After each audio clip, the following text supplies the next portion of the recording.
breaking down every game, every day in Major League Baseball. This is the Baseball Betting Show. Here is your host, Greg Peterson. A warmer from the low. Welcome to lovely Las Vegas for the Baseball Betting Show with myself, Greg Peterson, now part of the VSiN family of podcasts. We've got a great podcast for you. As joining me in segment number 2, we're going to have Chris Cichon. He does great work over at Monumental Sports Network. He is going to be joining me and chatting about what we've all seen thus far this season in terms of games going over the total. He is based out there in Washington, D.C., so we're going to be taking a look at the Washington Nationals as well and so much more. He does an amazing job taking a look at so many things with his show By the Book and joined me a lot on this podcast last year, so great to get him back on this year as he is going to be joining me in segment number 2. In the final segment, going to give you guys picks and analysis on every game on the betting board for this MLB Saturday as we touch them all. If you have a question, comment, segment idea, what have you for this podcast, you do have one of two ways we offer those in. First one is my Twitter timeline at @GNN_D1. Keep in mind, letter CM. Name does not matter. As per usual, please send these into the timeline.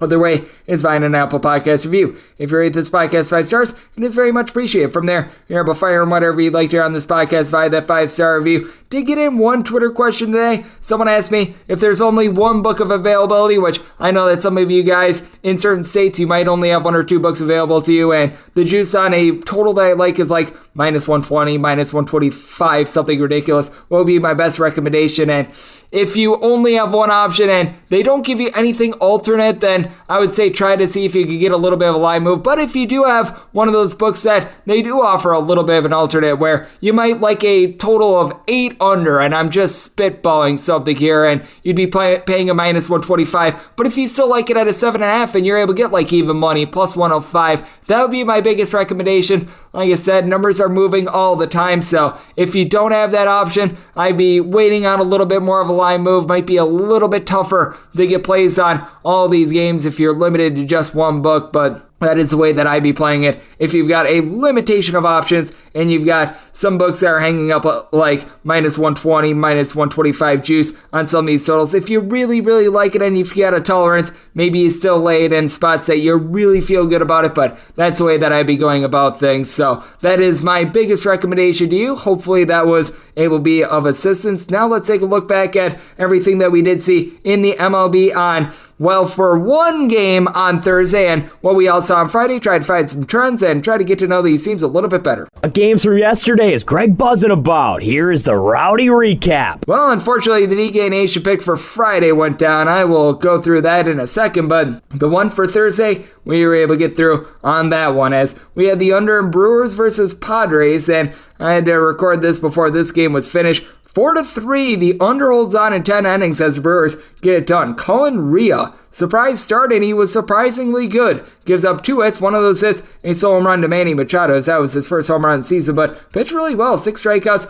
and 5 2/3 innings, allowing that one run. You did have Matt Bush give up 2 runs in an inning, including a home run to former Brewer Trent Grisham, his 4th home run of the season, but that was it for the Padres, as Peter Strzelski was able to give you 1 3rd inning scoreless. You had Devin Williams, Joel Payamps, both give you a scoreless setting, and for the Brewers, pair of home runs. Mark Barasso was able to get his 2nd home run of the campaign off of Nick Martinez. Martinez allowed one to Roddy Telez. His 3rd home run of the season for Martinez gives up 3 runs over the course of 6 innings. Bullpen from there did their part. Josh Hader, Tim Hill, Steven Wilson all provide a scoreless setting, and Luis Garcia gives up the unearned run in the 10th inning. We did see the Rays' win streak finally come to an end. They are now 13-1 as the Toronto Blue Jays get a 6-3 win over the Tampa Bay Rays. Drew Rasmussen did not have it on the site, giving up 5 runs in 4 1/3 innings. And we've got the Tampa Bay Rays, who actually still have given up just as many earned runs in terms of their pitching staff. If you include unearned runs, they've now given up more runs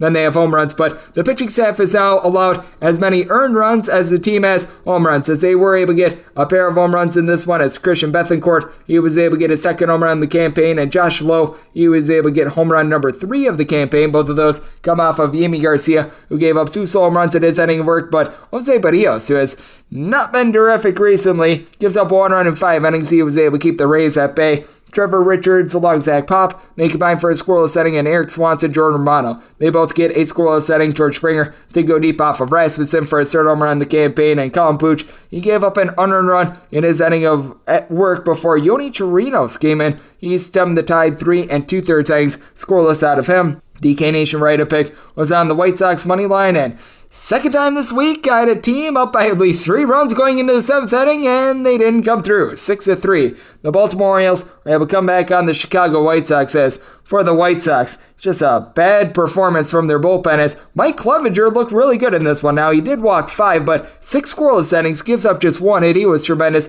And then Jake Diekman gives up 2 runs in a third of an inning. Ronaldo Lopez gives up 2 runs in 2/3 of an inning. Jimmy Lambert gives up 2 runs in an inning. Just brutal. White Sox currently have the worst bullpen ERA in the big leagues at north of 8. Gregory Santos, he was able to end a scoreless inning. And Jake Berger, he did go yard in this one. Second home run of the campaign. That comes off of Tyler Wells, who he got rocked. He did not pitch Wells, giving up 3 runs in 5 1/3 innings. But bullpen of the Orioles, they were able to do their part as Mike Baumann, Cianel Perez combined for a scoreless inning. Junior Cano, 5 outs out the bullpen scoreless, and Felix Bautista strikes out the side for the Orioles to be able to get that W. The Minnesota Twins were able to rally against the New York Yankees. They get a 4-3 win as Louis Varland, he was the surprise starter in this one, gives up 3 runs in 6 innings, all via solo home runs. Going deep for the Yankees, Giancarlo Stanton, 4th home run of the season. Anthony Volpe was able to get his 1st, and Aaron Judge his 5th, but that's all that they would get. Emilio Pagan, Ode Lopez, Yohan Duran all supply a scoreless inning. Goes to show the all-or-nothing nature of the Yankees, and yet a pair of homers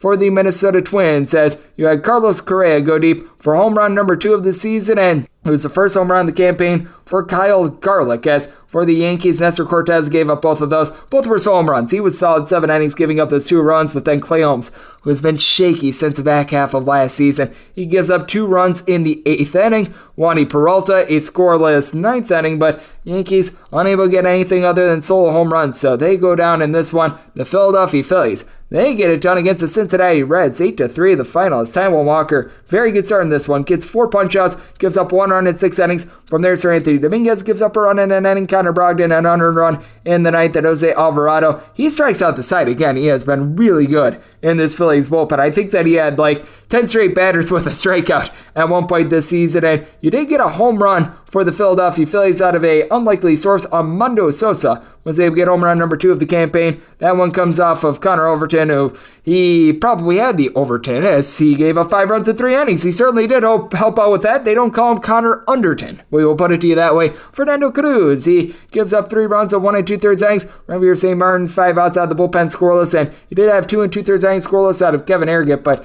damage had been done by our good friend Overton. The Cleveland Guardians take it to the Washington Nationals, 4-3 the final. Nationals are averaging 2.9 runs per game at home this season, and for the Cleveland Guardians, they are now 19-3 in their last 22 regular season starts of Cal Quantrill, as he did allow 3 runs in 6 innings, including a home run. Going deep for Washington, you did have Luis Garcia get his first home run campaign for the Guardians. Josh Bell, he was able to raise his average to $140, and he got his first home run of the season. That one came off of Hunter Harvey, who gave up 2 runs in 1 2/3 innings. And then you did have Trevor Williams, the starter for the Washington Nationals, led a solid start, giving up 1 run in 5 innings. Carl Woods Jr. gives up an unearned run in 1 1/3 innings and took the loss, as there was an error committed by himself, so he pretty much did get what he deserved. And you did see a scoreless inning out of Hobie Harris from that Nationals bullpen as well. But for the Cleveland Guardians, bullpen had the back of Cal Quantrill, Emmanuel Clase, James Karinchak, along with Trevor Stephen. We're all able to end a scoreless inning now. A lot of these West Coast games are going on, and I'm not going to be able to give you scores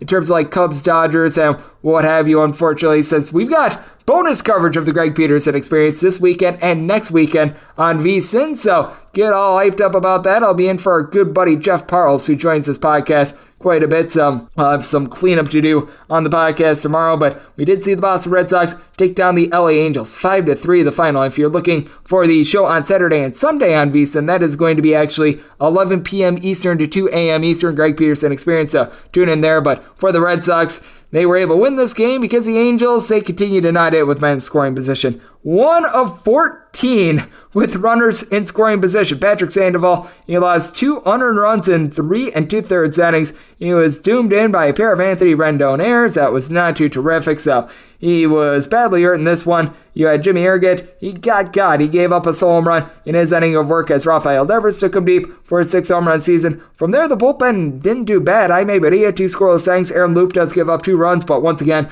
those errors cause those to be unearned runs. And for the Boston Red Sox, Tanner Houck, he got let off the hook. He gives up 4 walks, 4 hits in 4 innings, but just 2 runs. Josh Winkowski gives up 1 run in 3 innings before John Schreiber and Kenley Jansen come in for a scoreless inning. You've got this game that is going final as I do this right now, as you got the Atlanta Braves currently up going into the 9th inning, 10-3 on the Kansas City Royals. For Brady Singer, he was just singing the blues. Gave up 8 runs in 5 innings, 10 hits in total, and 4 home runs. Going deep for the Atlanta Braves, Matt Olson, 5th home run of the season. You had Sean Murphy get a 2nd home run of the season. Austin Riley, his 3rd home run of the season. Then you had home run number 1 of Sam Hilliard this campaign, as it was Ronald Acuna Jr., who then deep went off of Jose Cuas for his 3rd home run of the season. Cuas gives up 2 runs an inning. Josh Shamon, Amir Garrett, a scoreless inning. And for the Atlanta Braves, as it stands right now, Charlie Morton, 3 runs, 2 of which were earned, allotted 6 innings, with Joe Jimenez, Dylan Lee coming in for a scoreless inning. This is a game that is going on as I do this as well. Cardinals are up in the bottom of the 8th by a count of 3-0 against the Pirates.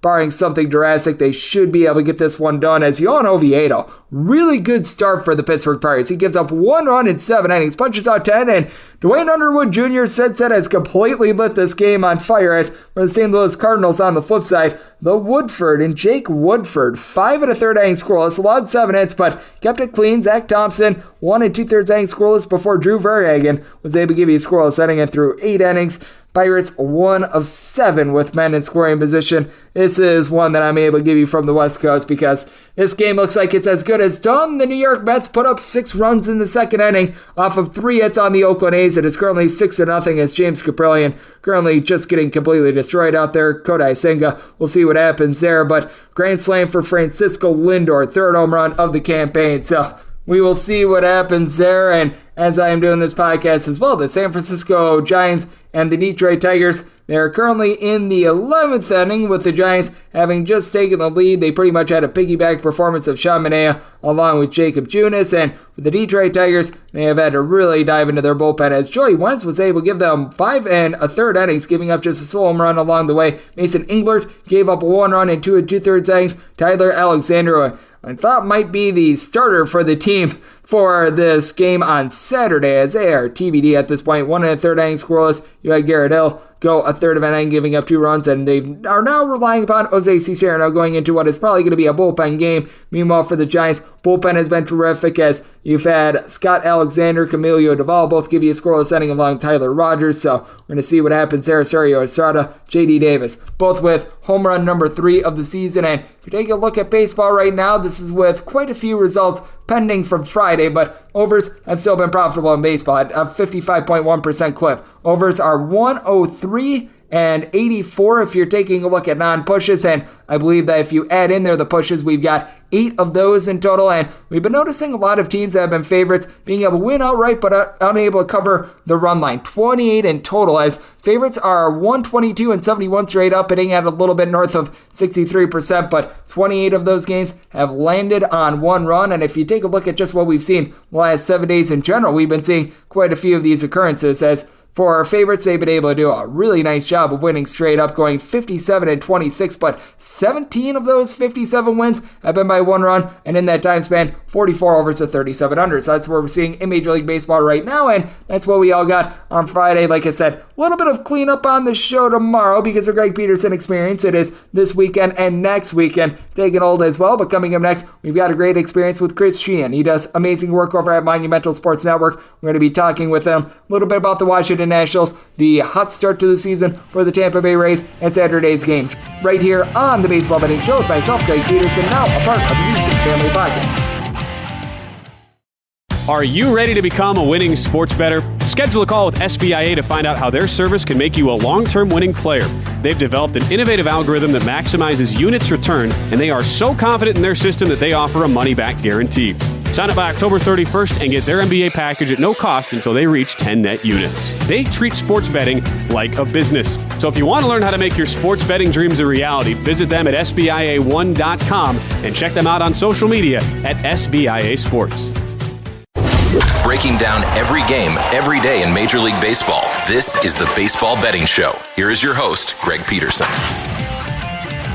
We're back here in lovely Las Vegas for the Baseball Betting Show with myself, Greg Peterson, Beats and Family Podcast, and it is great to be joined by our guests as we head out to our nation's capital, Washington, D.C., and that's where we find Chris Cichon. He does absolutely amazing work with the show By the Book. You're able to find that on NBC Sports Network in Washington, along with the Monumental Sports Network. I know he's done some work over at WTOP. That is a main station over there in the DMV area, taking a look at all things Washington, D.C. And Chris does an amazing job taking a look at everything from football, basketball, baseball. And you may recall in the podcast last year, he joined me a lot to break down some baseball. Always did a great job. So we needed to get him back on this year, as well as to be able to follow Chris Cichon on Twitter as at The Big Cheese Show. That is CHEE on Cheese Show. And Chris, it's always great to have you aboard. Thank you. Oh, thank you so much, Greg. What an intro. Yes, absolutely love having you on. Certainly loved listening to you during the college basketball season. And yeah, the overs, Greg, with a great start to the baseball season. It's been a lot of fun to see runs scored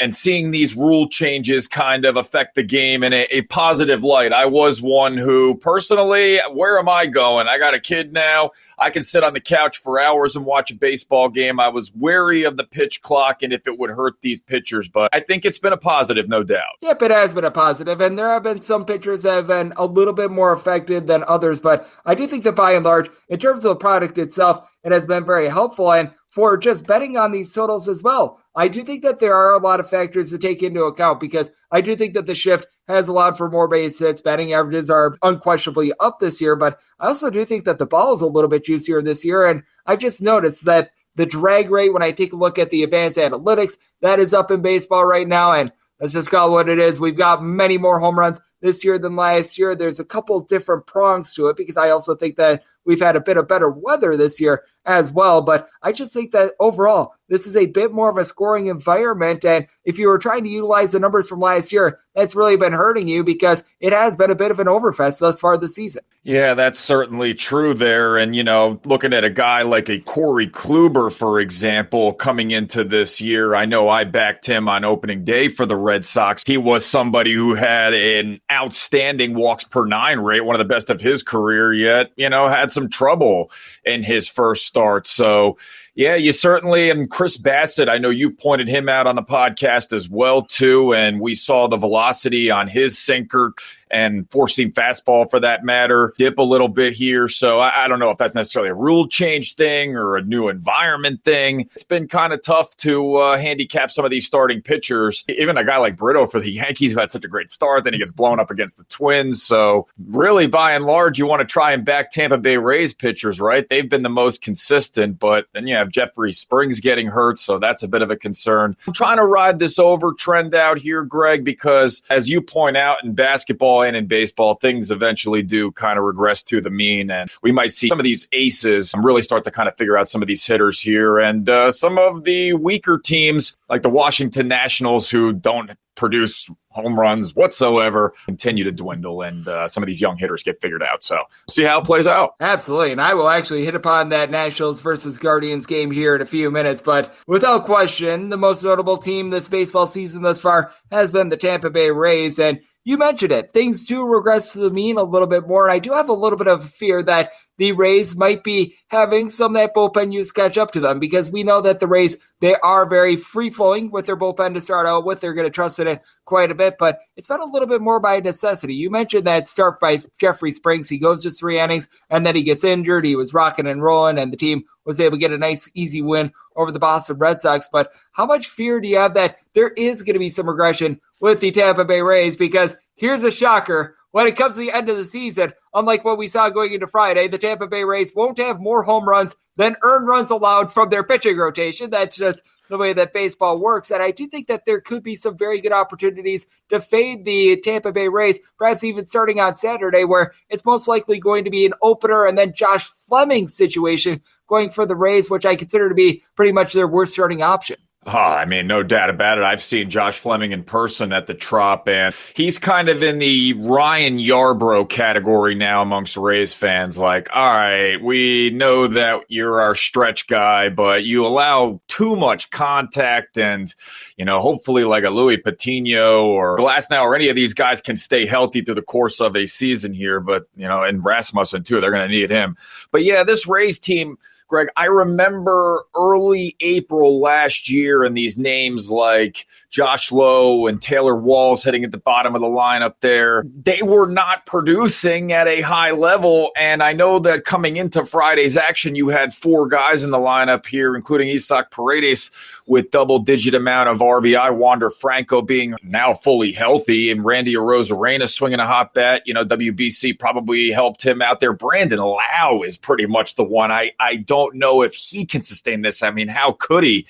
He went through a streak where he had driven in, 8 out of Tampa's 22 runs at a certain point. I mean, yeah, Wander Franco led the team in home runs at a point and was at that 400 OBP mark. So, yeah, you think these numbers are going to start certainly coming down here. And let's face it, they started off the year playing the Nationals, a Red Sox team that I'm not trying to look too much into getting swept by the Rays. They have massive bullpen issues, but the hitting is still there for them. I know they don't play the division rivals as much in the 2023 season, but yeah, you're not going to face some of these bottom feeders as much. And now they've got the series with the Blue Jays. We'll see how it goes this weekend. I agree with you, and I do think that there could be some nice buy low spots here on the Blue Jays this weekend, as well as they were the only team as the Tampa Bay Rays were the only team with a better batting average than the Blue Jays going into this series as well in the American League. So they can put bat to ball as well. Joining me on the podcast, we do have Chris Cichon. He does great work over at the Monumental Sports Network. And I did mention it. Do want to hit upon this Washington Nationals versus Cleveland Guardians game. And as we know, the Washington Nationals, probably not a team that you want to be taking World Series futures on at this point, and they entered into yesterday starting out 4-9. But I do think that it is fascinating to see what we're going to be getting in this game, as Zach Plesac is going to be going for the Guardians. Chad Kuhl is on the bump for the Washington Nationals, and the Nationals, they just have a lot of journeyman pitchers there right now in the starting rotation. And I just take a look at the Nationals, and where I could see a lot of profitability other than perhaps fading them is to their unders, because he mentioned it. With the Washington Nationals, not a lot of power. They and the Guardians, as a matter of fact, combined 11 home runs entering into yesterday's game. How do you view this series? Because I do think that there is going to be some opportunities to take a look at things and be able to get some nice prices on unders, because with the Guardians, they're going to be chalky favorites in this one right now, seeing them right around minus 150 to a minus 155. And I think the best way to perhaps fade the Washington Nationals moving forward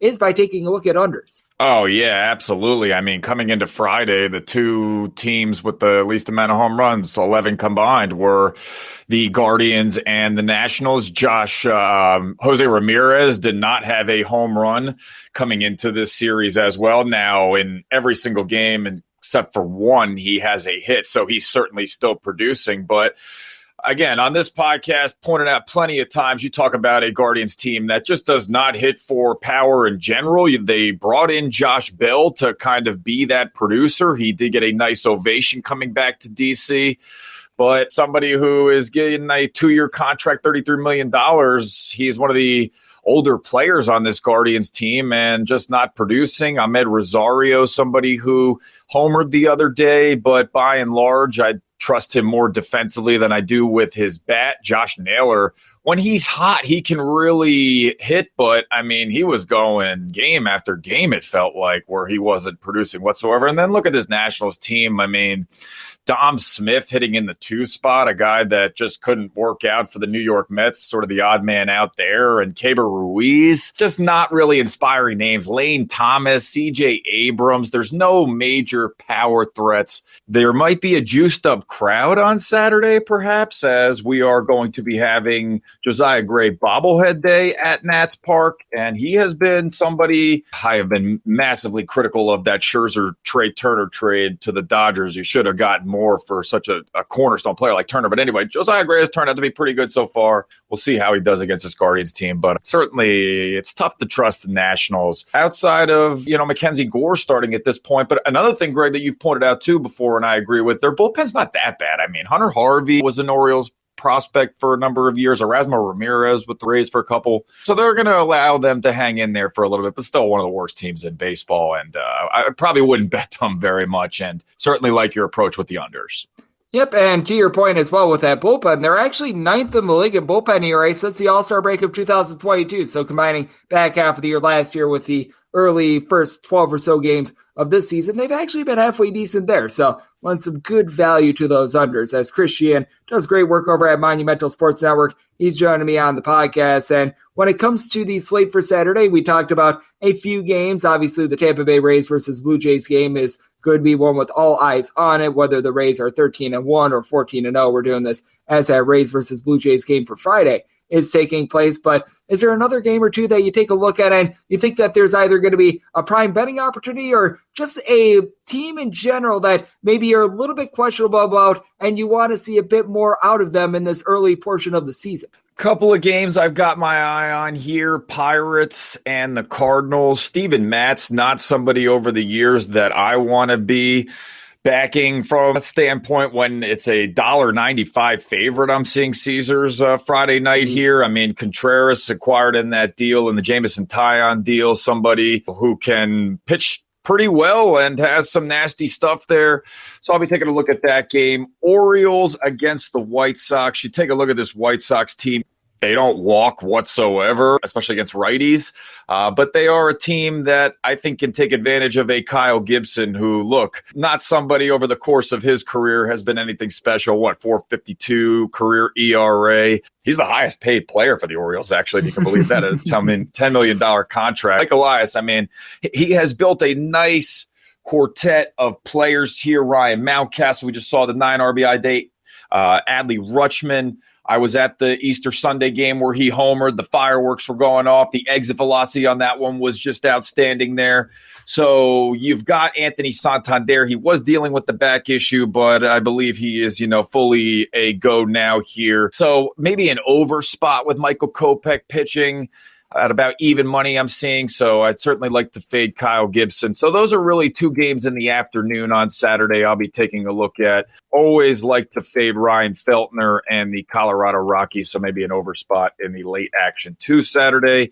And Nick Pivetta, another pitcher I like to fade with the Boston Red Sox, somebody who has been a consistent starter for them, if you can believe that. An emotional pitcher on the mound, but I'll take my chances with Tyler Anderson when that's more of a minus 110 each way situation at about 410. So yeah, it should be a fun afternoon of Saturday baseball, no doubt about it, with, the Nats going with Chad Kuhl. I mean, good luck with that one. I don't love Plesac there either, but so I don't know that I'll touch Guardians Nats from a money line standpoint, but I'm seeing 9 on the game on Saturday. We'll see how that kind of moves, but yeah, I would like the under there. Yep, I am right there with you on that front as well, and I do think that taking a look at this Guardians bullpen, it's going to continue to be lights out if they could just get 5 strong innings out of Zach Plesac. I do think that they're going to be fine, and I do want to get your thoughts on this game as well, because you mentioned that Johnny Brito just got completely destroyed for the New York Yankees. That was one of the rare times where you had a total cash in the top of the first inning. I can't remember the last time it has happened because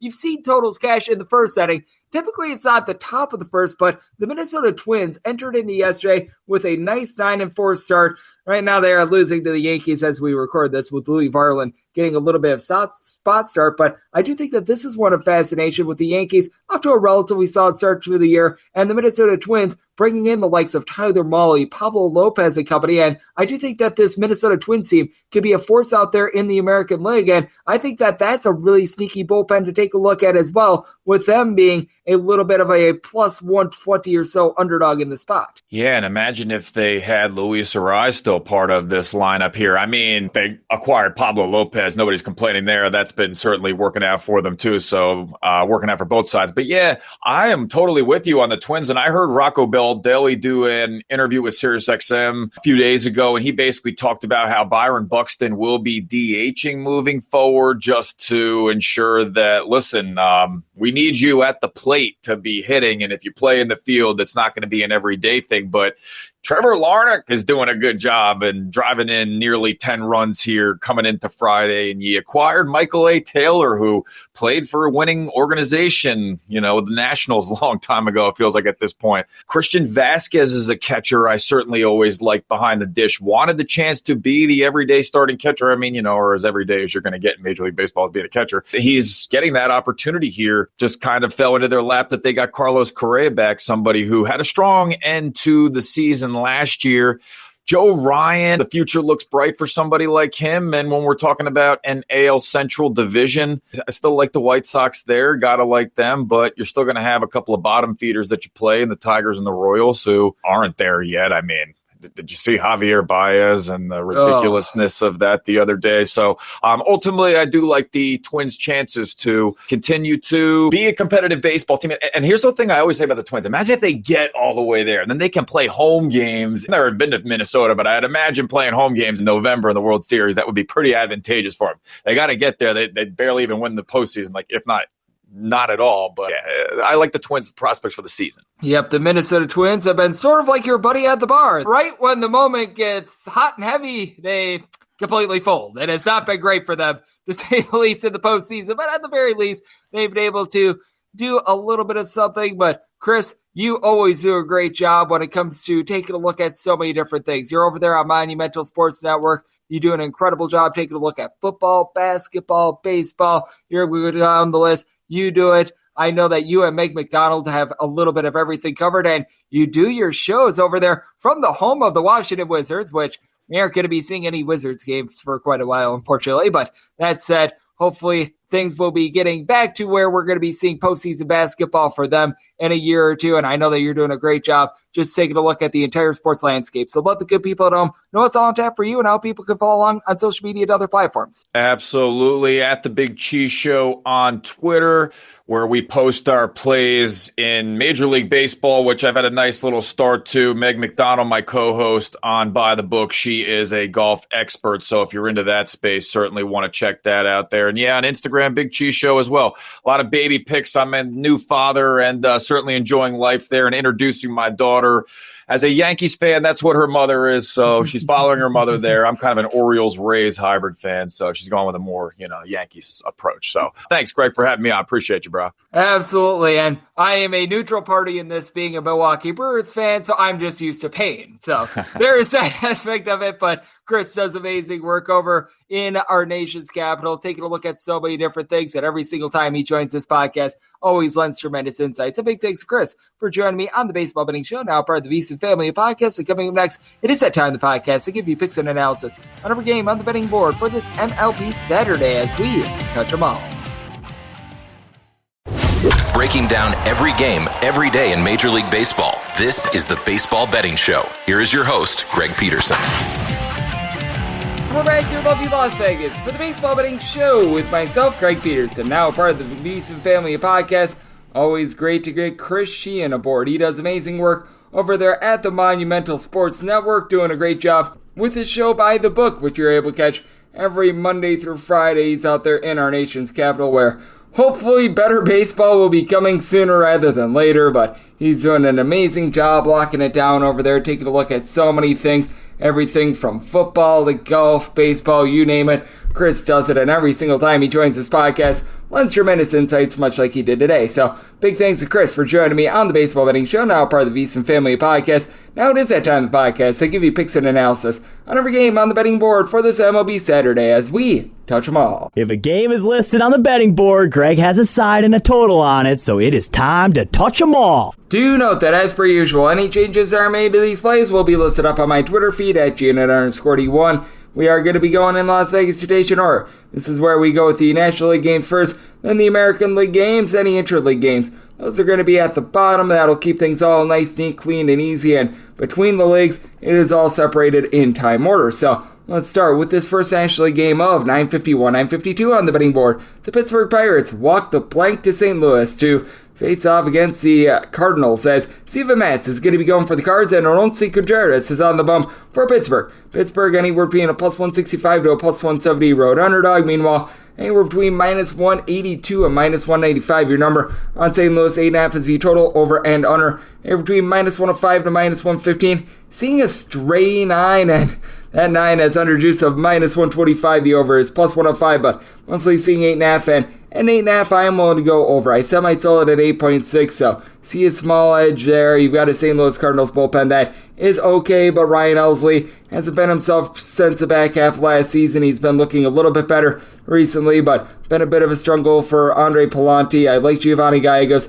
Genesis Cabrera, but you also have a guy, Steven Matz, that is just frankly not very good. This year he's got an 8.18 ERA. That's very small sample size. We're only 2 starts through. He faced off against the Atlanta Braves and on the road against the Colorado Rockies, but you take a look at what he did the season before in his 10 starts, and ERA that was hovering right around at 5.70. He's given up at least 1.5 home runs per 9 innings 4 out of the last 5 years. Just not terrific. Meanwhile, for Roansy Contreras, not been a great start to the year for him as well. He gives up 7 runs in 3 1/3 innings against Houston. You take a look overall for his career, and he has had his struggles giving up the deep ball himself, but I do think that he's going to be able to round into form. Last season, he did have a little bit of a tough time on the road with a 4.27 ERA, but very good swing and miss stuff. He's able to give you right around 8.5 strikeouts per 9 innings, just 23 years old. Feels like he's starting to come into his own. And for the Pittsburgh Pirates, they did enter into yesterday at 8-5. I think that they are going to be regressing quite a bit, especially with having Oneil Cruz out of the fold. But Brian Reynolds, Andrew McCutchen, pair of guys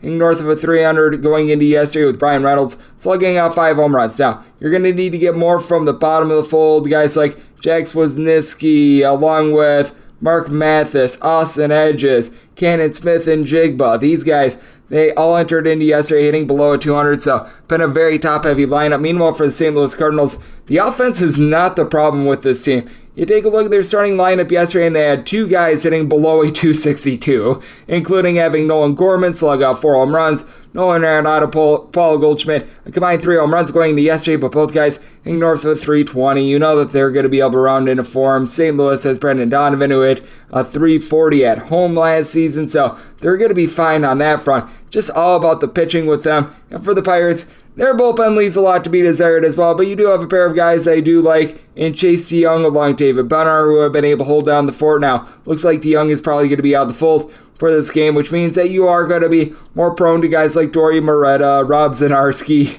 guys like this trying to hold down the fort. But Colin Hollerman has actually been halfway decent for this team as well. So I do think that there's going to be runs scored in this game. Contreras, he's a young guy starting to come into his own. Steven Matz just not good in general, and trying to lay this sort of a number with the Cardinals, I think, is just way too lofty with the lack of faith I have in Steven Matz. I was willing to take the Pirates at a plus 150 or greater, getting a plus 165. Going to be taking a look at that to go along with this 8.5 over. 953 and 954 on the betting board. The Milwaukee Brewers at the road face off against the Slam Diego Padres. Seth Lugo goes for the Pods, and Freddie Peralta on the bump for Milwaukee. 8 to 8.5 is the total on the 8. Over and under, anywhere between minus 105, minus 115 on the 8.5. Unders minus 120, and the overs even. And between minus 115 and minus 125, your number on San Diego. Anywhere between plus 105 and plus 111, your price on the Brewers. And for the Padres, I was willing to lay up to a minus 118 with them. I'm seeing a straight minus 115 right now, and that's what I'd be looking to lay. I'm personally going to be waiting for this overnight because I am seeing some plus prices coming out on the Brewers, and if we can get to north of a plus 120, I would rather side with the Brewers plus 120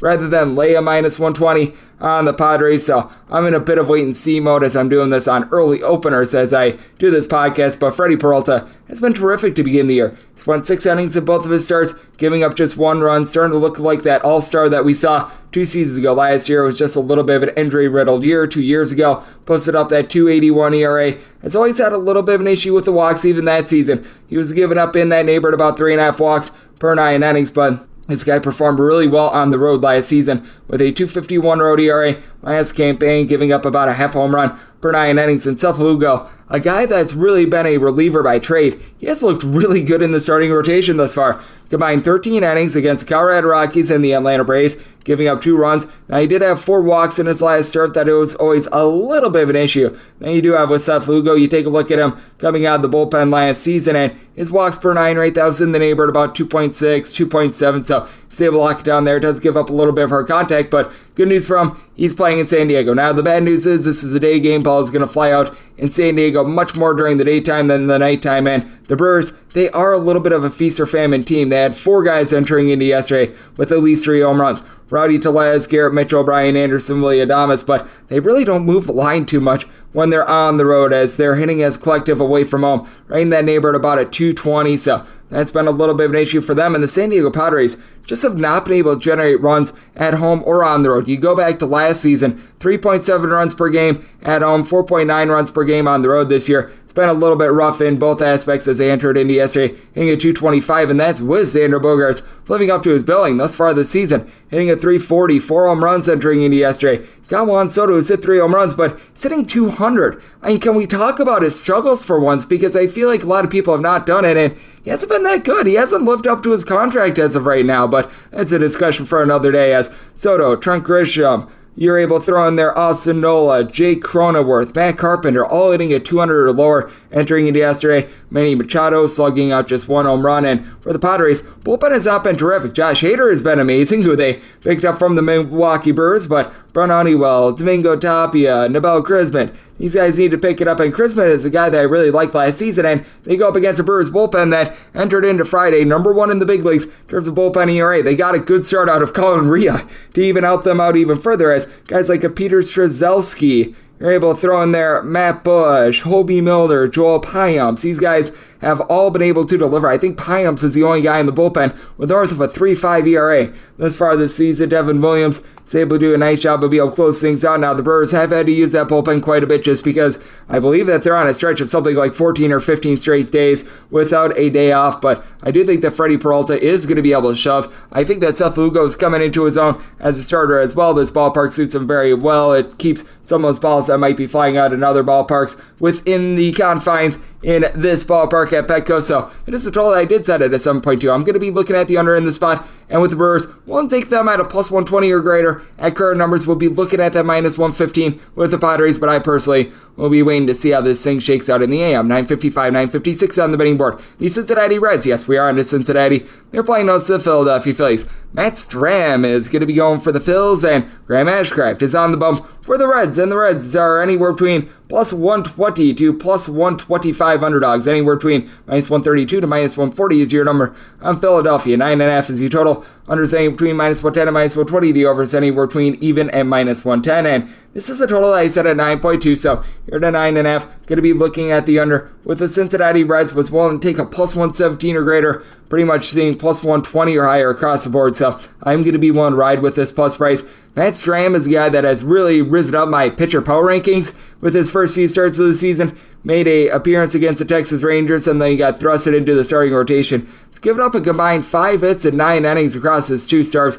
Has looked very solid with his swing and miss stuff. Has always been a guy that gives up right around 3 walks per 9 innings. Gives up a little bit of hard contact, but as a reliever, he was just sort of milquetoast. Nothing great, nothing terrible, but he's been exactly what the Phillies need. And the way that the Phillies have been pitching this year with both their starters and their relievers, he's been a breath of fresh air. Meanwhile, you've got Graham Ashcraft, who's been, well, a load of Ashcraft since coming into the big leagues. He's got a career 4.58 ERA. Just doesn't get a lot of swings and misses. He's worked on that this year. 13 strikeouts in 13 innings this year after his strikeouts per 9 rate last year. That was below 6.5, so he's looking a little bit more solid on that front. I do think that year number 2 at the big league level is doing him some good. Does give up a little bit of hard contact, but also going up against a Philadelphia Phillies lineup that they entered into yesterday in the bottom 3 in the National League in terms of total runs scored. Kyle Schwarber has been able to hit the deep ball thus far, 4 home runs this campaign, but entered into yesterday hitting a $196. Looks like he should be north of 200 entering into this game, but he, JT Realmuto, have been a pair of guys that have been struggling. Meanwhile, you do have guys that are moving the line. Other than Schwarber, you haven't been able to get a lot of power, but Trey Turner, Bryson Stott, Brandon Marsh, Alec Boehm, these guys are all hitting at least a 300, so that's been nice for them. And for the Reds, they did not return a single guy last season that had north of 12 home runs, but they've been able to get a little bit of power out of one of their pickups in Jason Vossler. He's been able to give the team 3 home runs thus far this season, and you got a lot of guys that are moving the line. Each of their top 4 hitters entering into yesterday were hitting at least a 300, and Jonathan India, Tyler Stevenson, Jake Fraley, TJ Friedel. Now, the bottom of the fold with guys like Jose Barrero, Nick Senzel, guys like this, they aren't necessarily doing a good job of moving the line, and both of these teams have their issues with their bullpen. The Phillies have Craig Kimbrell. I could just stop right there, and you know exactly how bad that is, but Sir Anthony Dominguez, Jose Alvarado, these guys were relatively solid. Sir Anthony Dominguez, after a rough few appearances of the season, he's starting to round into form. Gregory Soto has had a tough start to the season, but I do think that he's going to be able to pick it up a little bit as well. And then you take a look at a pair of guys in Fernando Cruz along with Alexis Diaz in this bullpen of the Reds, and they were both able to supply a sub-2 ERA last season. Now, you got guys like Revier, Sim Martin, Buck Farmer, Joel Kuhnel. They are not very good, to say the least, but I do feel like Ashcraft is sort of taking that year 1 to year 2 bump. His swing and miss stuff, it is significantly better, and I like the way that Matt Strahm has pitched as well, but I don't have a lot of faith in this Phillies bullpen. I do think that for Strahm, there is going to be a little bit of regression. Seeing the 9.5, I'm going to be willing to take the under in this spot, and getting north of a plus 120, taking the Reds on the money line to go, along with that total under 957, 958 on the betting board. It is the Arizona Diamondbacks on the road facing off against the Miami Marlins. Braxton Garrett goes for the fish, and Ryan Nelson is on the bump for Arizona. Arizona is anywhere between a plus 103 to a plus 112 underdog, anywhere between minus 118 to minus 125, your number on Miami. 8.5 is the total, over is minus 120, and the under is even with the Miami Marlins. Was willing to lay up to a minus 122 with them. I'm seeing a minus 118 out there. I'd be willing to lay that number, not we're willing to go really too much further, but I did like what I saw out of Braxton Garrett last season. In his first 2 years at the big league level, got a couple of cups of coffee. Was not necessarily looking so great there. Last year, overall, at a 3.58 ERA, but a 2.63 ERA at home, and was able to do a nice job of keeping the ball in the yard. Gave up 3 home runs over the course of 41 innings. Really worked on those walks as well. About 2.5 walks per 9 innings last season. First 2 years in the big leagues, that was north of 4 walks per 9 innings. And for Ryan Nelson, he's been impressive in his MLB starts, as for his career, 2.76 ERA between his starts last season and this season. And I recognize that this was in the PCL, but you take a look at his minor league numbers, and he had well north of a 5 ERA, gave up a bunch of hard contact, did give up quite a few walks. I do fear regression coming in here. 5 walks for 11 innings thus far this season. I don't think that he's going to be much of a swing and miss guy moving forward. He's thus far this season at 6 strikeouts in his 11 innings, so I think that that's a big, giant issue. Now, he has faced off against better competition as well, but what I actually do like for the Arizona Diamondbacks,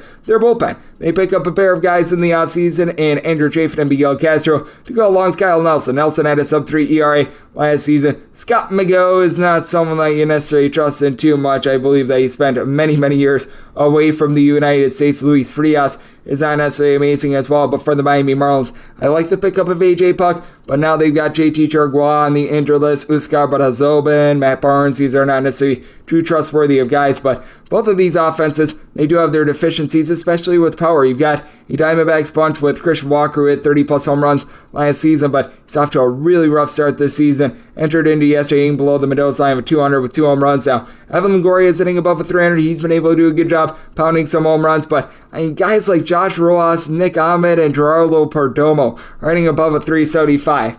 That is going to be going downward. Meanwhile, guys like a Walker I mentioned before, Ketel Marte hitting at 220, that should be going northward. So I honestly think that the Diamondbacks are hitting to where they should be. It's just a case where the guys that you wouldn't expect to hit are hitting, and the guys that you would expect to hit are not. So that has been interesting. Meanwhile, for the Miami Marlins, Luis Arias has been amazing, hitting a 500 this year, but he did not start yesterday's game. So that is something that you want to be mindful of, because it's been very good for this offense. You have been able to get some power out of Ode Soler, 4 home runs entering into yesterday, and he had a 48 home run season a few years ago. Garrett Cooper is able to move line, hitting above 300 along with Yoli Gurriel, but Gene Segura has been a big disappointment, as he throwing their Jacob Stallings, Garrett Hampson, Avicio Garcia. These are all guys hitting below the Mendoza line of a 200. This is an incredibly pitcher-friendly ballpark as well, and for the Diamondbacks, they're able to move the line. They don't necessarily do a great job of driving guys in, and I feel like that's the issue for both of these teams. I do think that this ballpark is going to be very much helping out both of these respective starting pitchers. So I did set my total at 7.8 here at an 8.5.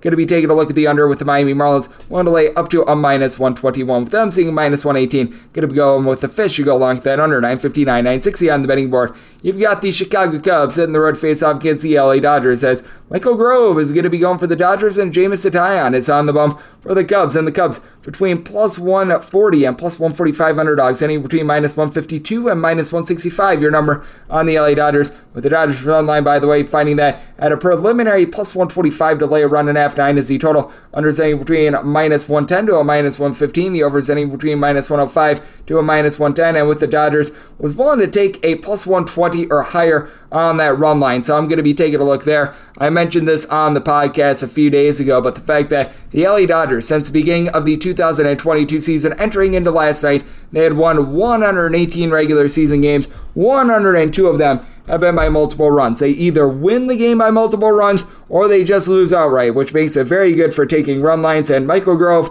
he is someone with a lot of volatility. I think that he's going to pitch better than his last start where he gave up 9 runs in 3 1/3 innings against the Orioles and the Diamondbacks.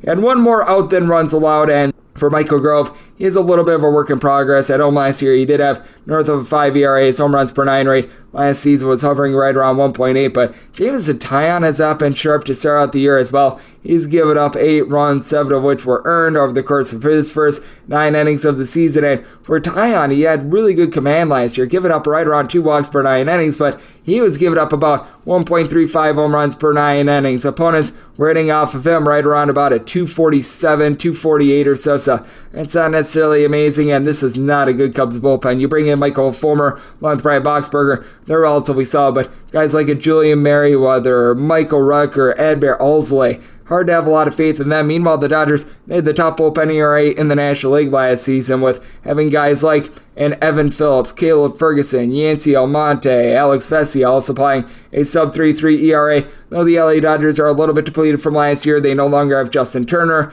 They lose Gavin Lux for the season. They still have a lot of guys that do a solid job of moving the line. Trace Thompson and Max Muncy entered into yesterday with a combined 9 home runs, with Thompson hitting above a 300. Now you need more out of guys like Miguel Rojas, Chris Taylor, even Muncy. These guys were all hitting at 215 or lower entering into yesterday, but Freddie Freeman is sitting well above a 300. Mookie Betts, you know that he's going to be able to supply him for the Chicago Cubs. The team is in the bottom 5 of the big leagues in terms of total home runs. Patrick Wisdom has been able to supply 3 home runs, but you know that he's good for 175 plus strikeouts this year. Cody Bellinger sitting about at 240 thus far this season. No home runs for Dansby Swanson. That's going to change, and he's still done a good job of reaching bases. He's sitting at 400. Nico Horner, Nick Madrigal, guys like this, they're able to move the line, but you don't necessarily have a lot of power with this Chicago Cubs lineup. They face off against an LA Dodgers team that they just need to be able to get 5 innings out of Michael Grove, and I do think that with Grove, his main bugaboo being the deep ball, and this team just not being one that necessarily has those big power bats, that's actually going to lend itself very well in this spot. I do think that the Dodgers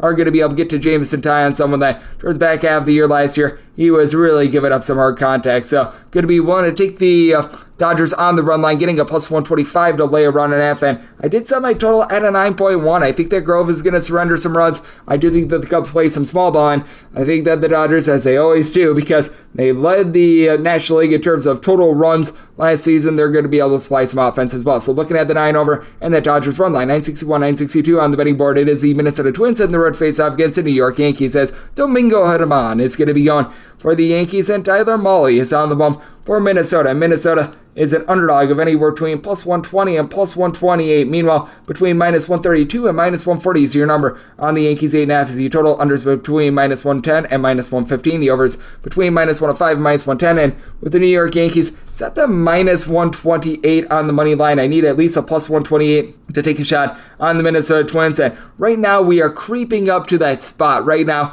we're doing this with very preliminary openers, but as it sits right now, if it continues to move the way that it is, I would probably be able to get a +128 on the Minnesota Twins, and that's where I would be looking on this game as of right now, though I'm going to be waiting on a little bit of late night line movement on this. But for Tyler Mahle, he had his start pushed back a day to be able to give him a little bit of extra rest, which I do think is going to be very beneficial for him. Louis Varland instead got the start yesterday, and you take a look at Tyler Mahle. When he's away from Cincinnati, he's been a really good pitcher. 2021 was his last truly healthy season. That season, he had a 5.63 ERA at home, giving up north of 2 home runs per 9 innings, On the road, he gave up about 0.4 home runs per 9 innings with a 2.30 ERA. So just get that guy the heck away from Cincinnati and he'll be solid. Meanwhile, for Domingo Germán, swing and miss stuff just was not there from last season. He had right around 6.5 strikeouts per 9 innings. Command, relatively solid, about 2.3, 2.4 walks per 9 innings, and I do think that he's going to be able to get a few more strikeouts this year. He was coming off of a pretty serious injury, but it's been a little bit all over the place to begin this season, and you noticed that with him last year as well. Took him 2 starts to be able to get things all lathered up, and I do think that start number 3 going to be a little bit better for him. And you do take a look at this Yankees lineup that backs him up, and it is very solid, as you've got Anthony Rizzo, Giancarlo Stanton, Franchy Cordero, along with Aaron Judge, entering into yesterday with at least 3 home runs for the Yankees. You know that this is going to be a little bit of an all-or-nothing team. They entered into yesterday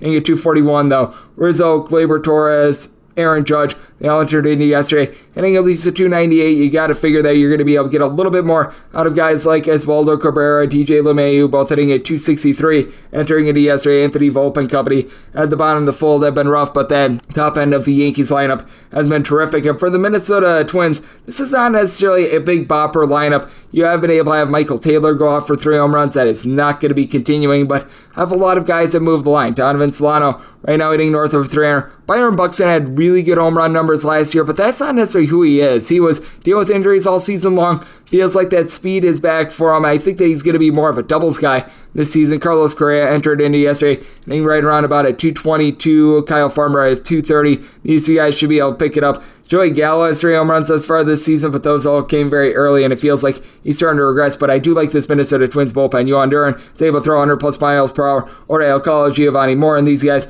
are very locked down. Jorge Lopez is someone I do like him for the New York Yankees. Albert Abreu has been able to give you some good innings that pairs up very well with Wandy Peralta, Ron Medanacchio, and then you've got Greg Weiser, too. He's got a lot of upside. He needs to learn to control his stuff, but he's got really, really good stuff. I do think that both of these teams are going to have 2 of the better bullpens in the American League this season, but I do think that Domingo Germán gives up some runs. Tyler Mahle, when he had his issues, they were in Cincinnati, a bandbox of a ballpark. Guess what Yankee Stadium is? A little bit of a bandbox ballpark, but as it sits right now, I'm going to be waiting to see if we can get a plus 128 on the Minnesota Twins. And heck, I mean, if this goes down to like a minus 125 on the Yankees, I'm willing to fire in there. So in a little bit of wait-and-see mode on the money line, most likely going to be a Twins money line play, but that'll be determined by AM line movement. And setting my total at an 8.6 puts me on an 8.5 over. 963, 964 on the betting board. The Baltimore Orioles hit the road face-off against the Chicago White Sox. Michael Kopech goes for the White Sox. Kyle Gibson is on the bum for Baltimore. And Baltimore, anywhere between minus 107 to minus 115 favorites. Anywhere between minus 105 to plus 103 is your number. On the White Sox, 9 is your total, over and under, in between minus 105 to minus 115. And with the White Sox, I set them as a pretty nice size favorite of minus 137. So I'm going to be willing to dive in on the money line with Michael Kopech. He had a really bad start to the year where he just gave up home run upon home run. In start number 1, he was able to reverse that. Start number 2, and I'm just not convinced that Kyle Gibson is going to be able to maintain what he's done thus far this season. 3.44 ERA, 3-0 record, but you go back to last season. He had a 5.05 ERA, got completely tattooed, giving up about 1.3 home runs per 9 innings. His walks per 9 rate was about 2.7, and when you're not much of a strikeout guy like Kyle Gibson is, with right around 7.5 or so strikeouts per 9 innings last season, that's a bit of an issue. Michael Kopech was coming back from a relatively big injury last year as well. I think that he's got much better swing and miss stuff than he showed last season, fewer than 8 strikeouts per 9 innings. I think that that's going to be able to shine through, as he had just 1 run allowed in his 6 innings. His last start against the Pirates, I think that he's returning back to form. And the White Sox, they were dead last in terms of bullpen ERA, entered into yesterday's game against the Baltimore Orioles. I do think that that is going to be able to reverse course, as I do like many of the pieces in this bullpen. Kendall Graveman, Reynaldo Lopez, Aaron Bummer, Jimmy Lambert, they all had a sub 3.5 ERA a season ago. And for the Baltimore Orioles, they were a top 10 team in terms of bullpen ERA first half of the season last year. Post All-Star break last season, they were about 19th, and we are starting to see this bullpen get extended quite a bit. This is day number 9 in a row in which they do have a game. They've had to bring Yinyer Cano up to the major league level because they have been dealing with some injuries. That's not great. Felix Bautista is a terrific closer, but now they're without Keegan Aiken. They had to trade away Jorge Lopez towards the back half of last season. Cianel Perez, I just don't think is very good in general. And then you take a look at this Baltimore Orioles lineup, and you no doubt have guys that are able to mash. Ryan Mountcastle entering into yesterday, 6 home runs this season. Adley Rutschman, he had that walk-off home run about 48 hours ago against the Oakland A's, entered into yesterday, hitting above a 350, and this is one of the best base stealing teams in all of baseball. As you've got a pair of guys in Ode Mateo, a couple with Cedric Mullins, who entered into yesterday with a combined 13 stolen bases, but Mullins, he's hitting below the Mendoza line of 200, though you do have quite a few guys that are picking up the slack, like an Adam Frazier and company. Meanwhile, for the Chicago White Sox, they entered into this series number 3 in the American League in terms of batting average, behind only the Tampa Bay Rays, along with the Toronto Blue Jays. Luis Robert entered into yesterday with 5 home runs, hitting above a 333. Andrew Benintendi hit a 300 last season. Then got guys like Jake Berger, Oscar Colas, Andrew Vaughn, guys like this, hitting north of a 270 right now. That I think is relatively solid. I do think that the White Sox going to be able to pick it up with their bullpen. I think that the Orioles are getting overextended with their bullpen, and flat out, I do think that Michael Kopech is going to be able to outpitch Kyle Gibson in this ordeal. So I did set the White Sox minus 137 on the money line. Going to be willing to ride with them. Did set my total at 8.7. It is going to be a rather moderate day out there in Chicago on Saturday, but still have some wind and balls that would typically fly out in more like June. In those summer months, they aren't going to be flying out here. So looking at the 9 under and looking at the White Sox, 965, 966 on the betting board. The Tampa Bay Rays at the road face-off against the Toronto Blue Jays. Yusei Kikuchi is going to be going for the Jays, and for the Tampa Bay Rays, it is going to be Josh Fleming in some form or capacity. The only question is whether or not he is going to be utilized as a starter or a bullpen piece. And when it comes to the spot, I did actually set the Blue Jays as a very slight favorite. Now, right now, I'm seeing the Blue Jays as a very slight favorite, but you gotta believe that there is going to be a whole lot of money that is going to be coming in on the Tampa Bay Rays team. We've been seeing it time and time again, so if you're able to get the Blue Jays at a minus 105 or less, which I'm thinking that you should, it would put me on their side. If I'm able to get the Tampa Bay Rays at a plus price, I would certainly be willing to dive in there, but the big reason why right now we are seeing the Tampa Bay Rays team go with a to-be-determined starter and most likely going to be going with the opener system is that you take a look at what Josh Fleming has done as a starter versus a reliever, and it's very stark because as a reliever throughout his career, he's got an ERA that is hovering right around about a 3.8 to a 3.9, which, I mean, it's not great, but you know what? It's semi-serviceable. When he has been a starter, he has an ERA that's north of 6. And that is a big reason why we are most likely going to be seeing an opener in this ordeal for the Tampa Bay Rays. Last time they utilized an opener, it was Jalen Beeks. Would expect something of the same here. Meanwhile, you take a look at the Tampa Bay Rays lineup, and they entered into yesterday with having more home runs than their pitching staff had runs allowed. So, I mean, it's just been absolutely ridiculous to take a look at, and there's going to be regression with the Tampa Bay Rays. They're not going to continue to 32 home runs every 13 games, as, I mean, it's been everyone for this team. Isaac Paredes, Randy Arozarena, Wander Franco, Yandy Diaz, Brandon Lau, Harold Ramirez, Luke Raley all entered into yesterday with at least 3 home runs apiece. I mean, it has been everywhere. Manuel Margot is a good player, hitting a .194, has been the weak link of the team thus far this season, and you know that he's going to be able to pick it up. You are going to see regression with quite a few of these guys, but it has been a very good display there. But for Yusei Kikuchi, after he was horrible last season, I actually really like what I saw from him in spring training last season, and he has been able to do a little bit of a better job here this year. Now, in that start against the LA Angels, he gives up 3 home runs, gives up 6 runs in total. That was a little bit less than savory, but I do think that he's going to have a few better results here at home. You take a look at what he did last season, 4.58 home ERA compared to a 5.91 ERA on the road, was relegated to the bullpen, and at home, he gave up 15 home runs in 55 innings last season.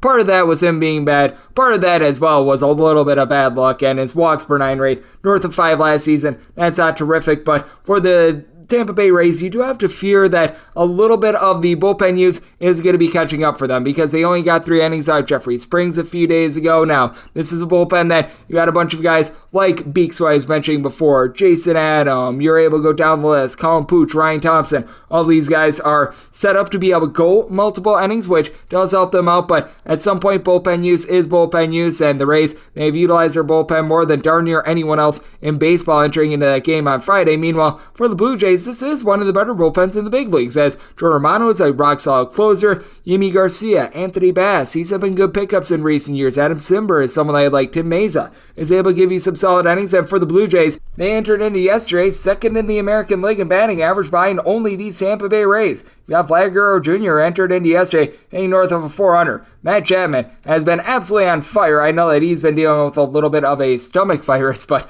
the way that he has been hitting to begin the season, that has been absolutely tremendous. He was back in the fold yesterday. He might be not necessarily himself for this weekend due to that, but I do like what I'm seeing there. You've got to figure that Brandon Belt is going to be able to pick it up a little bit more as he's hitting below the Mendoza line of 200 along Santiago Espinal. Espinal has never necessarily been a great hitter, but at the same time, he's better than the 0.80 or so average I had entering into yesterday. Bo Bichette is just right now seeing the ball very well. Entered into yesterday, hitting north of a 350. He's been able to do an amazing job. George Springer has given you 3 home runs. He's hitting about a 275. So the Blue Jays, they do have the firepower to get to the Tampa Bay Rays in this ordeal. And for the Tampa Bay Rays, I do think that bullpen use, it is going to be catching up to them quite a bit. And let's go what it is. Josh Fleming, not necessarily the world's most impressive pitcher. So if you're able to get the Blue Jays at a short, like minus 105 or so price, I'm going to be willing to lay it. Right now, I'm seeing in a lot of places this game being right around a pick'em, and like I said, I fully expect money to be coming in on the Tampa Bay Rays, so minus 107 or less, going to be willing to take a shot on the Blue Jays on the money line. Mentioned it with Kikuchi's struggles, mentioned it with the Rays having their exerted bullpen at a 9.5 or less. Going to be taking a look at the overs. I just set my total at a 9.7, 967, 968. On the betting board, the Boston Red Sox, they play out the LA Angels as Tyler Anderson is going to be going for the Halos, and Nick Pivetta is on the bump for Boston, and this is a relatively tight line as well. Boston anywhere between a minus 106 to a minus 115 favorite. For the Angels, they are between even money and minus 105, 9.5 is the total. Unders between minus 110 to minus 120. The overs anywhere between even and minus 110. And with the Halos, I set them at a plus 121 underdog. I'm going to be willing to lay this very small number with the Boston Red Sox. Red Sox bullpen has been very unsightly this season, and for the LA Angels, you take a look at the raw numbers themselves, and they were actually 11th in bullpen ERA in the back half of last season post All-Star break.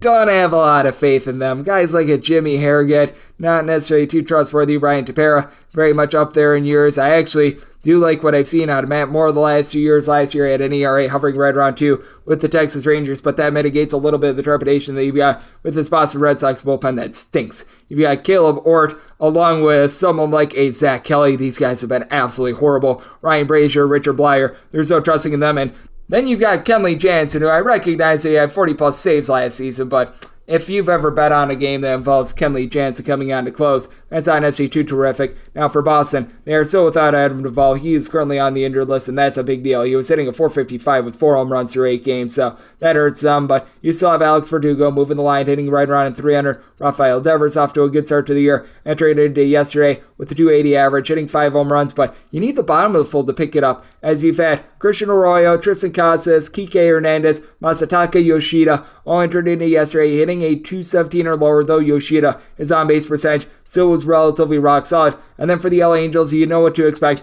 out of Mike Trout, Shohei Ohtani. These guys are absolutely amazing. And Hunter Renfroe has been able to help out the team. Hit a 250 with 25-plus homers with the Brewers last season. He's hitting right around 300 this year, but they sort of have that sort of top-heaviness with them as well. Taylor Ward has been solid, but Brandon Drury, Luis Renifo, Jake Lamb, these are guys hitting below the Mendoza line of 200. David Fletcher has been banged up. He's had a tough time getting on base, so I like this Logan O'Hoppe kid. He came over from that trade with the Philadelphia Phillies in the Noah Thor Syndergaard deal. 4 home runs as far as the season. He's been able to do a nice job, but I do think that Nick Pivetta is going to be able to give a relatively solid start. He has always been ailed by, for one, walks and giving up a little bit too much hard contact as well, but I do have a little bit more faith in him in this ordeal. He's actually had a ERA that's a half a point higher when he has been at home rather than on the road last 2 seasons, but he's looked really good to start out the season. He's went 5 innings in both starts, giving up a combined 1 earned run. He's actually given up 2 home runs, but 1 earned run because his fielding around him has been bad, par for the course for the Boston Red Sox, but I do think that he's going to be able to go out there, shove a relatively good performance, and for Tyler Anderson, I do expect a little bit of regression from what we saw last season. Now with Anderson, you know that the command is going to be there. He had less than 2 walks per 9 innings last season, thus far this season, 4 walks in 10 2/3 innings, so I do think that we're going to see maybe a little bit of an uptick there, but Anderson was only getting right around 7 or so strikeouts per 9 innings last season. I thought that he was a little bit of a beneficiary from just the LA Dodgers in general, being the LA Dodgers and being oh so amazing. amazing, but I do think that there's going to be a bit of regression here for Tyler Anderson this season. I do think that the Boston Red Sox are going to be able to get to him, and even though the Angels just stats in terms of their bullpen indicates that they're not the world's worst, I do think that both of these bullpens are going to be relatively rough in this spot, but I do think that Nick Pivetta starting to find himself a little bit more. So I did set this total at an 8.7. Here at a 9.5, I'm going to be taking a look at the under. And with Boston, set them as a minus 121 favorite, so being able to get them right around a pick 'em in this game, right around about minus 110, minus 105, what have you. Going to be willing to ride with Boston to go along with this total under 969, 970 on the betting board. It is the Walker Texas Rangers hitting the road face-off against the Houston Astros. Hunter Brown is going to be home for the Stros, and 55 Shades of John Gray is on the bump for Texas. Texas is back to being a underdog of between plus 150 and plus 158, and between minus 165 and minus 175. Your number on Houston with the total 8, and the under is anywhere between minus 110 and minus 125. The over is between minus 110 and plus 105, and this is an deal where I did set the Houston Astros as a favorite of just minus 133. This is a suspiciously high number in my opinion, especially considering the way that John Gray was able to get strikeouts towards the back half of last season, and the Astros just have not looked great to begin the season, entering into yesterday 6-7. So I'm going to be willing to take the Texas Rangers on the money line. Take a look at what John Gray has been able to do, and ever since he got to Texas, he's been registering a little bit over 10 strikeouts per 9 innings. Now, he's had more struggles on the road than he has at home. On the road since joining the Texas Rangers, he's been giving up about 1.1 home runs per 9 innings. He does get a little bit loose, as last year on the road he had about 3.4 walks per 9 innings, but he's able to give you some good swing and miss stuff, and it's going up against the Houston Astros lineup that it's just not at full force right now. You've got Jose Altuve on the fold, you've got Michael Brantley on the fold, but Alex Bregman, as he always does, is off to a really slow start, as he's hitting right around at 200 right now. Jeremy Pena has not been able to get out of neutral. I like the way that you've had the middle of the lineup performing, as Jose Abreu, Yordan Alvarez, Kyle Tucker, they're all hitting above at 275, and Abreu, I mean, this guy is just a machine at hitting 100 plus RBI. He's had a little bit of a tough time going yard thus far. Alvarez and Kyle Tucker entered into yesterday with a combined 7 home runs. And for Texas, if you do have trepidation, it is that Corey Seager is going to be on the fold for the next few weeks, and that hurts a lineup that has been struggling a little bit. You've had a few guys like Marcus Semien, Josh Smith, that they do need to pick it up a little bit more. Adolis Garcia hitting just a 225 thus far, but he was able to have a nice home run yesterday. That should be able to help him out, though Josh Young has looked very good as a solid prospect for the team. But I think we're sleeping on the Texas Rangers bullpen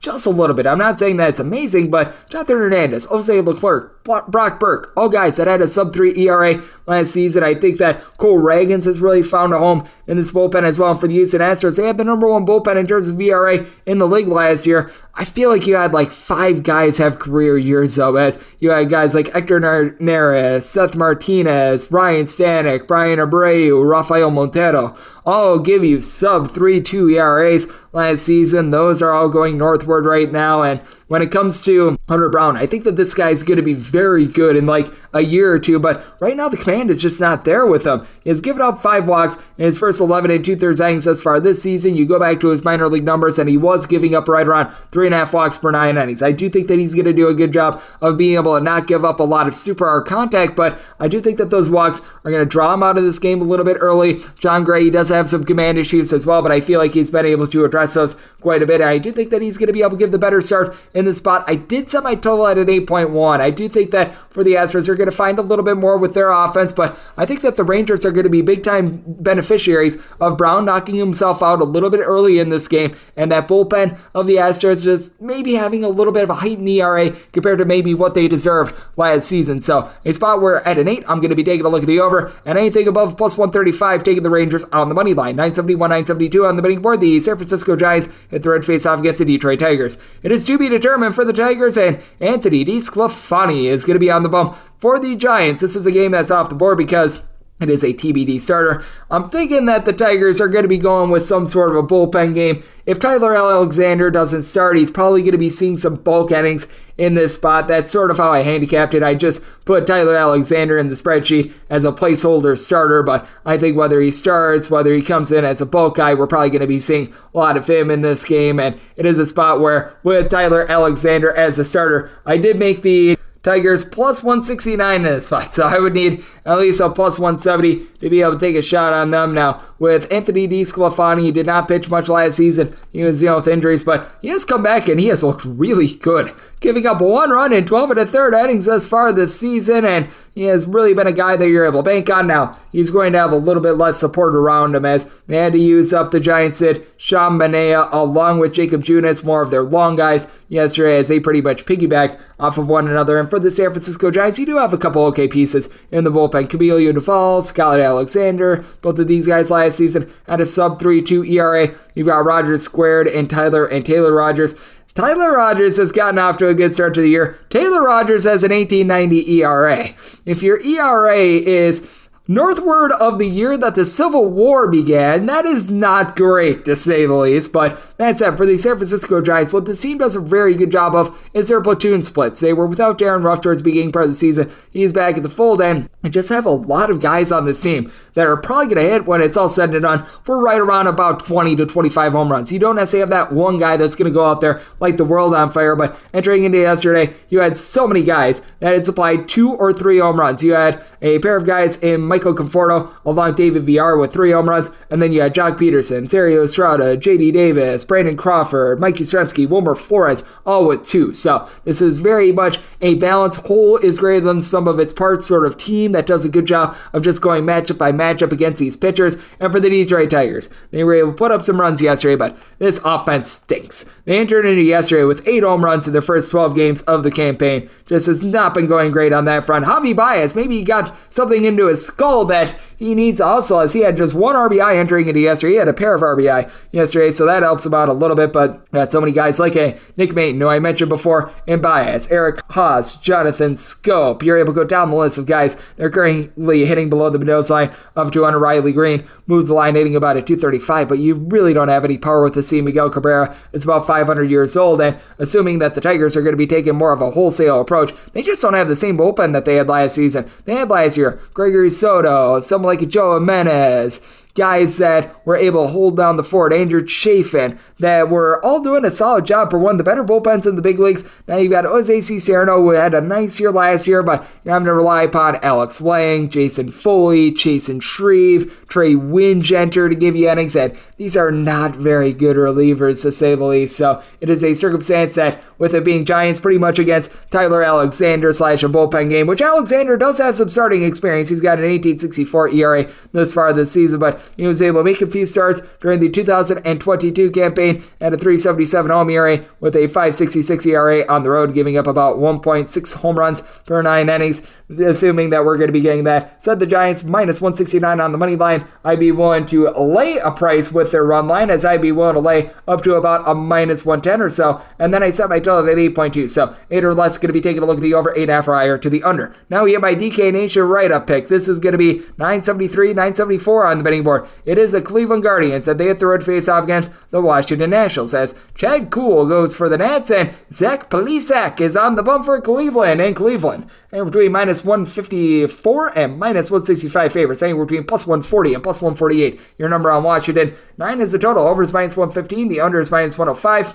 Right, a pick here. We're going to be looking at a total, and I'm going to be taking a look at the under. We mentioned this with our good friend in Chris Cichon, the fact that you just have not been able to get any offense in terms of both of these teams, as you've got the Cleveland Guardians and the Washington Nationals, who had a combined 11 home runs entering into the game yesterday. Now, both teams were able to supply a little bit of boom in yesterday's game, but both of these teams entered into the series dead last in their respective leagues in terms of home runs. The National League for the Washington Nationals, the American League for the Cleveland Guardians. Now, the Guardians last year did a good job of being able to move the line, as you had Jose Ramirez, Steven Kwan, Amid Rosario, Will Brannon, Andres Jimenez, all guys that were able to hit at least a 270. That hasn't necessarily been there thus far this season. And for the Washington Nationals, entering into yesterday, they were hitting right around at 235 at home, one of the most deplorable marks in the National League with that regard. And who's your power hitter right now for the Washington Nationals?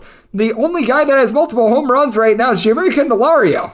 That's not necessarily what you want. And you take a look at this Nationals lineup in general. Lane Thomas, Victor Robles, they're both hitting above a 300. That's been nice for the team, but other than Dominic Smith, nobody's been able to move the line for the team. Meanwhile, for the Cleveland Guardians, Josh Bell has been a big giant waste of money at this point. He's hitting a $122. Josh Naylor is a little bit of a hit or miss guy as well, but as we were also mentioning, both of these bullpens are solid. The Cleveland Guardians, since the beginning of the second half of the season. So post All-Star break in 2022, top bullpen ERA in the big leagues, and the Washington Nationals are ninth. You've actually got some nice pieces in this Washington Nationals bullpen. Hunter Harvey, Carl Edwards Jr., Mason Thompson, Rasimel Ramirez all had a sub-3.4 ERA last season. Meanwhile, for the Guardians, Emmanuel Clase is one of the best closers in all of baseball, but Nick Sandlin, James Karinchak, Trevor Stephen, these guys were all solid last season. Now, James Karinchak has had a rough start to begin the season. I fully expect him to be able to reverse course, and for Zach Plesac, it's not like he's been necessarily the world's greatest starter, as he got completely destroyed in his first start of the season. He gave up 6 runs in 1 inning against the Oakland A's, but take a look at what he did from Memorial Day on during the 2022 campaign. 3.77 ERA, 2.6 walks per 9 innings, 1.2 home runs per 9 innings. Nothing great, nothing terrible. Now he gets to go up against a poopy lineup. Meanwhile, for Chad Kuhl, he's not as bad as he was last season with the Colorado Rockies. He had a 5.72 ERA, 6.3 strikeouts per 9 innings with Colorado. Going up to elevation just killed his numbers. While he was with the Pittsburgh Pirates, he had more of a 4.44 ERA with about 8 strikeouts per 9 innings. Once again, not saying that he's a great starter by any stretch of the imagination, but he can give you 5 innings, give up 2 to 3 runs, and then turn it over to the bullpen, which is a big reason why I do like this total under, but I just think that the Guardians, they do a better job of being able to move the line. I do think that Plesac is a little bit of an upgrade to Chad Kuhl. If you're taking a look at the run line in this spot, right now I'm finding it anywhere between even money to minus 105. I set the Guardians minus 176 on the money line, was willing to go up to a minus 120 on the run line. So looking at the run line of the Guardians in this ordeal, my write-up, that is going to be on the under. Let's like to say hot with those. 975, 976 on the betting board. The New York Mets at third face-off against the Oakland A's as you've got Shintaro Fujinami, who's going to be going for the A's, and Carlos Cookie Carrasco is on the bump for the Metropolitans. And the Mets anywhere between minus 172 and minus 180 favorites, anywhere between plus 155 and plus 162. Your number on Oakland, 9 is the total, over and under anywhere between minus 105 and minus 115. And with Shintaro Fujinami, set him at a plus 187 on the money line. If you're looking at the run line of the Mets, you're going to be laying anywhere between minus 110 to a minus 115. Was willing to lay up to a minus 120. I'm going to be going in on the Mets with Fujinami. He's had a just remarkably horrible start to the season and to his career. I have no idea why he was signed from Japan. Apparently, he was like a rival of Shohei Ohtani many years ago in high school in Japan, and that's pretty much his claim to fame. He's currently got a 17.55 ERA. I mean, if your ERA is a year that is greater than when the Gutenberg press was invented, you know that it's not going well for you. He's got more walks than innings pitched right now. 7 walks in 6.2 innings. He's given up 13 runs, and he has yet to give up a home run. I mean, he hasn't given up a home run, and yet his ERA is 17.55. I mean, it's not great to say the least. And for Carlos Carrasco, he was just unable to pitch on the road last season as well, as he had a 4.57 road ERA, 3.56 ERA at home, giving up right around 1.4 to 1.5 home runs per 9 innings. Now, to his credit, he gave up only about 2.5 walks per 9 innings last season. And the good news is you get to go up against the Oakland A's. And the Oakland A's, they've had a tough time hitting in general. I do recognize that they were able to give it up 20 runs in their final 3 games of that series against the Baltimore Orioles. I think that says a little bit more about the Baltimore Orioles than anything else. Brent Rooker entered into yesterday hitting a 333 with 3 home runs, caught fire in that series against Baltimore, but have guys like Shane Legolaris, Alemendiz Diaz, Tony Kemp, Ryan Noda, all hitting at 227 or lower. For the seamer, Ramon Laureano's giving you a pair of home runs, but not necessarily the best move the line sort of guy. And for the Mets, they've been one of the worst teams at being able to get on base to begin the season, and it's been Pete Alonso who's been supplying all the power for the team. They entered into yesterday as a collective with 12 home runs, and Pete Alonso had 6 of them. Alonso, Jeff McNeil, both hitting at 250 going into yesterday. You know that they're going to pick it up. Francisco Lindor seems to be rounding into form a little bit. Eduardo Escobar has just been a mess for the team, and he's been a mess last few seasons, but Starling Marte is a good base stealer. He should be able to move the line. And for the Mets, they've got a relatively solid bullpen, even with Edwin Diaz being out of the fold. You've got Adam Ottavino, Brooks Raley, who are good setup men for David Robertson. And Steven Nagosic, when you need a long reliever, he's actually really good with that regard. And for the Oakland A's, when you're able to get into the trustworthy bullpen pieces, they're not terrible. As you've got Danny Jimenez, Zach Jackson, Sam Moe, all provided a sub-3.5 ERA last season. They are missing Domingo Acevedo, better attempts. So now you've got Hogan Harris, more like Hogan's Heroes, who's probably going to be able to do a better job for this team. But still, I take a look at this ordeal. I do think that Fujinami is going to get relatively destroyed, but keep in mind that this is the Oakland ballpark that we are talking about. It should be able to hold many of these balls in, and now that we've went from an 8.5 to a 9, I think we're starting to get a little bit too lofty, just because I don't think that the A's are going to be able to hold up their end of the bargain. I think that the A's offense is in for some massive regression in this series after they were able to go off against the Baltimore Orioles. I really don't have a lot of faith in them. So here at a 9, which I'm seeing the total at, I'm going to be willing to go under. I set my total at 8.7, and with the Mets, willing to lay up to a minus 120 on this run line, 977, 978 on the betting board. The Kansas City Royals, they play us to the Atlanta Braves. Bryce Elder is going to be going for the Bravos, and Chris with the K. Bubich is on the bump for the Royals. And the Royals, they are underdogs, betting between plus 121 and plus 128. Meanwhile, if you're looking at Atlanta, it's anywhere between minus 131 and minus 145, with 9 being the total. The under is anywhere between minus 115 and minus 125. Over is between minus 105 and plus 105. Did set my total at 9.1. I'm going to be looking at the over. You've got a Kansas City ballpark that isn't really pitcher friendly, but it's not really hitter friendly. It's very neutral, and we saw the Atlanta Braves force the Kansas City Royals to really dive into their bullpen with the way that they were able to get to Brady Singer yesterday, so that was massive. And this is an Atlanta lineup that is one of the best in the big leagues. I recognize at the bottom of the fold, when you're having to try it out there, guys like a Kevin Pillar has not necessarily been too terrific, but you take a look at that top three. Matt Olson, Ronald Acuna Jr., Austin Riley, all three of these guys are hitting above a 300. Riley got home run number 3 of the season yesterday. You've got Matt Olson with 5 home runs. He's been hot since spring training. This guy has been absolutely incredible. Eddie Rosario, after a slow start to the season, he's starting to pick it up when you've got Travis d'Arnaud behind the plate. He's been hitting above 300, and for the Kansas City Royals, it's just a question of whether or not they're going to be able to hold up their end of the bargain for this total, because when it comes to the Kansas City Royals, they entered in yesterday hitting a 204. Vinny Pasquantino, he's hitting north of a 275, and now Bobby Witt Jr. has been able to find it. He's hitting above a 250 along with that Olivares, but you do have Kyle Isbell, Nate Eaton, Michael Massey, Franmil Reyes, MJ Melendez, owing at 215 or lower. Salvador Perez, he's off to a rough start to the season after 2 years ago when he was fully healthy. He had that 48 home run season, but for the Braves, this is a team with a top 5 bullpen in the big leagues from last season. It's an aging bullpen. Lucas Luque, Jesse Chavez, these are not young guys, but they're able to give you good innings. You're able to get good production out of AJ Minter along with someone like a Dylan Lee as well. And for the Kansas City Royals, they do pick up Aroldis Chapman, who I don't have a lot of faith in. I like Scott Barlow in the bullpen, and Taylor Clark hasn't been terrible in this bullpen, but it's still one of the lesser bullpens in the big leagues. Now they've got Josh Shame out back at fold. I fully expect him to be better than that 6.45 ERA that he posted up last season, but for Bryce Elder, he's actually been really good to start the season. I don't know if I'm willing to fully buy in on him quite yet. He has went for 2 starts thus far this season, 12 and a third innings, has yet to give up an earned run. He is a little bit prone to giving up a few walks. The strikeout numbers have been there, but with Chris with the K. Bubich, it looks like he's turning the corner a little bit. But again, I'm going to pump the brakes after a 3-13 season last year, where at home, a ballpark that once again, it's not necessarily great for pitchers. It's not terrible for pitchers. He had a 5.80 ERA, giving up right around 1.2 home runs per 9 innings, but opponents overall, home and road, hit a 3.06 off of him. Now he has to face off against the Atlanta Braves. I do think that the Braves